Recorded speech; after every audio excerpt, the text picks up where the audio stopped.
नमस्कार। राजकीय मीरा कन्या महाविद्यालय के YouTube चैनल पर आप सबका एक बार फिर स्वागत है।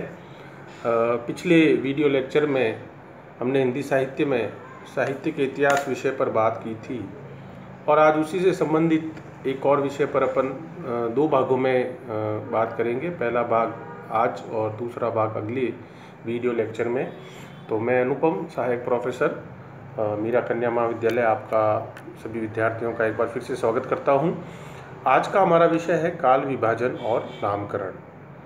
आप जैसा कि आप जानते हैं, हम साहित्य जब भी पढ़ते हैं तो उसको विभिन्न कालों में बांटकर और उनका एक नाम रखकर अध्ययन करते हैं। ऐसा केवल हिंदी में ही नहीं है।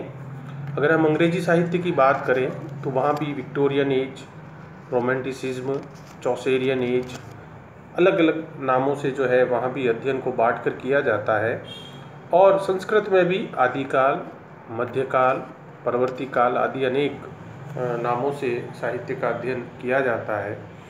तो एक स्वाभाविक सवाल आता है कि हमारे जितने उपलब्ध साहित्य है उसको बांटा क्यों जाए। तो इसके लिए मैं एक छोटा सा उदाहरण देना चाहूँगा आपको।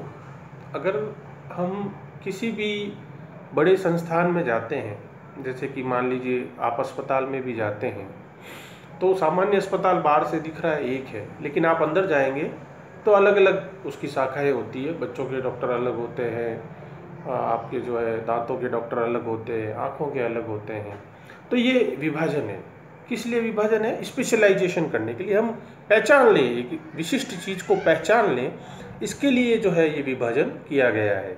और हम उसको जान लें कि हाँ भाई, ये अमुक व्यक्ति जो है या अमुक ये जो चीज़ है ये यहाँ होती है, इस समय होती है। तो उसी तरह से साहित्य में भी हजारों सालों के इतिहास को अलग अलग कालों में बांटा गया। तो इस बांटने को लेकर जो प्रवृत्ति थी, जो मूल उसके पीछे ये था कि एक जैसी साहित्यिक प्रवृत्तियाँ जो एक विशिष्ट समय में पैदा हुई, उनको हम एक साथ पढ़ सकें। और जो है अगर एक जैसी साहित्यिक प्रवृत्तियाँ अलग हो रही हैं, किसी आंदोलन के द्वारा साहित्य की प्रवृत्तियों में बदलाव आ रहा है, तो वहाँ से काल का दूसरा विभाजन और नामकरण दिया जाए। यानी अगर मैं दूसरे शब्दों में कहूँ तो समय समय पर साहित्य में परिवर्तन होते रहते हैं। जैसे इतिहास और राजनीति में परिवर्तन होता है, वैसे ही साहित्य में भी समय समय पर परिवर्तन आते रहते हैं। इन परिवर्तनों के आधार पर ही साहित्यिक प्रवृत्ति जो एक महत्वपूर्ण होती है, उस प्रवृत्ति में बदलाव आता है, तो हमें जो है उनका काल विभाजन करना पड़ता है। तो इस तरह से आप समझिए कि काल विभाजन यानी अगर हिंदी साहित्य के हम 1000 साल की बात करें तो 1000 साल में प्रवृत्ति की जो विशिष्टता रही, जो साहित्य की प्रवृत्तियाँ महत्वपूर्ण रही, उनको आधार बनाकर अलग अलग सालों के वर्षों के आधार पर समूचे साहित्य को बांटना। यह हिंदी साहित्य में 3-4 तरीकों से किया गया। 3-4 पद्धतियों का हमने जो है आश्रय लिया इस काल विभाजन के लिए। पहला जो था वो था युगों के अनुरूप, यानी जैसे युग थे उनके आधार पर हमने काल विभाजन किया। जैसे आदिकाल, भक्तिकाल, रीतिकाल, आधुनिक काल, ये आपने देखा ही है और आज भी मान्य काफ़ी हद तक यही काल विभाजन है। दूसरा हमारा काल विभाजन का आधार था इतिहास की तरह कुछ लोगों ने किया। जैसे इतिहास में प्राचीन काल, मध्य युगीन इतिहास होता है, आधुनिक इतिहास होता है, उसी तरह से हिंदी साहित्य को भी प्राचीन युग, मध्यकालीन युग और आधुनिक युग, इस तरह से कुछ लोगों ने कहा कि काल विभाजन ऐसे किया जाए। तीसरे जो विद्वान थे उन्होंने कहा कि काल विभाजन को जो है इस तरह से नहीं बांटा जाए समय के हिसाब से या उस तरह से। वो उनका कहना है कि काल विभाजन जो है वो विधाओं के आधार पर कर दिया जाए। यानी उपन्यास है तो उपन्यास का अलग ही जो है प्रकरण हो, अलग ही इतिहास में दर्ज हो और उसका काल विभाजन, उपन्यास अलग हो, कहानी अलग हो, नाटक अलग हो, इस तरह से काल विभाजन किया जाए, ना कि जो है मध्यकाल और आधुनिक काल उस हिसाब से किया जाए।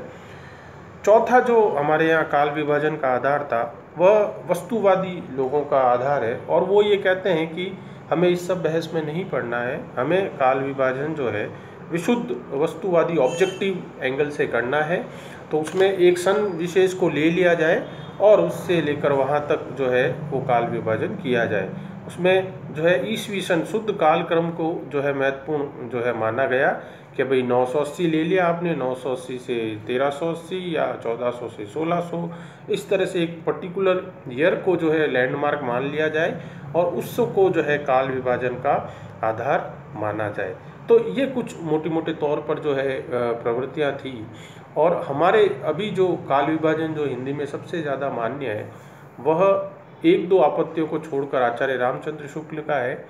आचार्य रामचंद्र शुक्ल ने काल विभाजन जो किया था वह आदिकाल, मध्यकाल जिसमें पूर्व मध्यकाल और उत्तर मध्यकाल, और आधुनिक काल, रीतिकाल और आधुनिक काल, इस तरह से किया था। तो वही लगभग हमारे यहाँ काल विभाजन मान्य है। उसमें कुछ जरूर जो है कुछ कमियां हैं। तो अगर हम सार रूप में देखना चाहें तो सभी पद्धतियों की अपनी अपनी विशेषताएं हैं और सभी की अपनी अपनी गुण दोष है।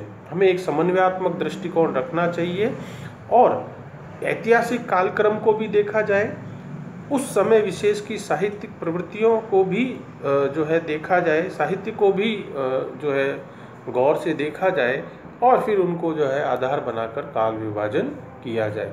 यानी जिस दौर में भक्ति जो है वो प्रवृत्ति बहुत मुख्य प्रमुख प्रवृत्ति रही, तो काल विभाजन में भक्ति को भी आधार बनाया जाए। और उसी तरह से अगर इतिहास में कोई बड़ा परिवर्तन हुआ है, जैसे कि 1850 में जो है 1857 की जो क्रांति हुई और अंग्रेज़ों के आने के बाद जो एक नया समय, नया काल हमारे यहाँ शुरू हुआ जिसको हम मॉडर्न पीरियड या मॉडर्न एज या आधुनिक काल कहते हैं, तो उसको भी जो है आधार हमको बनाया जाए। और कई बार व्यक्ति भी कई बार हमारे यहाँ हिंदी साहित्य में इतना महत्वपूर्ण हो गया कि उसके नाम पर हमको काल विभाजन करना पड़ा, जैसे भारतेंदु या महावीर प्रसाद द्विवेदी। तो इस तरह से एक समन्वयात्मक दृष्टिकोण अपनाते हुए हमें काल विभाजन करना चाहिए। प्रवृत्तियां अलग अलग हैं, तो इस तरह से विद्यार्थियों को ये काफ़ी कुछ समझ में आ गया होगा कि काल विभाजन की महत्ता किस लिए है, क्यों करना चाहिए और हिंदी साहित्य में काल विभाजन कैसे किया गया। इसके मुख्य जो है आधार वो यही है कि एक विशिष्ट प्रकार की साहित्यिक प्रवृत्तियों को आधार बनाया जाए और समय सीमा को देखते हुए काल विभाजन किया जाए। धन्यवाद।